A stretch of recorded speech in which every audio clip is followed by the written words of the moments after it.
maintenant à un membre du groupe formant l'opposition officielle pour la présentation de sa motion sans préavis que je voudrais entendre. Madame la députée de Hochelaga-Maisonneuve.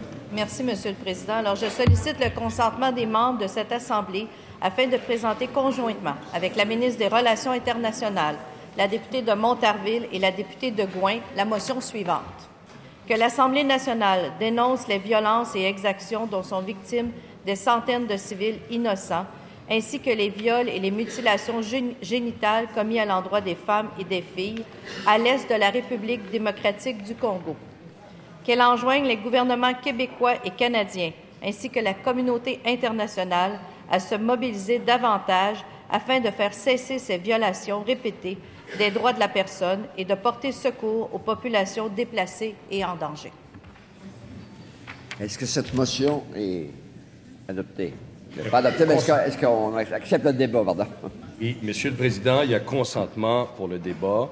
2 minutes par intervenante, à commencer par Madame la députée de Hochelaga-Maisonneuve, Madame la députée de Montarville par la suite, Madame la députée de Gouin et finalement par notre ministre des Relations internationales. Monsieur le Président, merci. C'est clair, on s'entend pour en débattre. 2 minutes par intervenante autant que possible. Alors, Madame la députée de Hochelaga-Maisonneuve, à vous la parole pour votre intervention sur cette motion. Merci, Monsieur le Président. Permettez-moi de saluer la présence des membres de la communauté congolaise de Québec qui sont parmi nous aujourd'hui.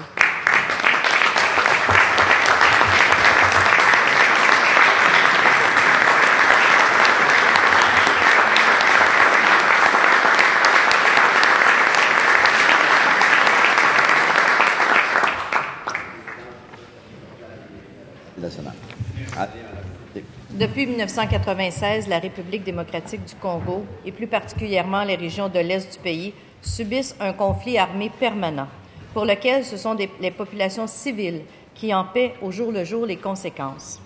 8 millions de morts depuis 1994, plus de 750 000 personnes déplacées, des centaines de milliers d'orphelins, de filles et de femmes violées. Le Congo-Kinshasa est en proie à un drame humanitaire et sanitaire. Mais c'est l'histoire d'un massacre qui intéresse malheureusement trop peu. Ce conflit dramatique provoque des déplacements forcés des populations, des viols de masse, des pillages et la détérioration des liens intercommunautaires. Tout ça dans le silence de la communauté internationale. Ce matin, notre motion vise à mettre au jour ce conflit. Nous demandons au gouvernement québécois, canadien et à la communauté internationale de s'impliquer davantage dans la recherche d'une solution définitive à cette crise qui paraît sans fin. Il faut que l'on agisse pour la protection des civils, mais aussi pour imposer la paix et désarmer les groupes armés et arrêter le viol comme arme de guerre. Les enfants et les femmes portent l'avenir de ce pays. Sortons du silence, agissons pour que cesse ce massacre.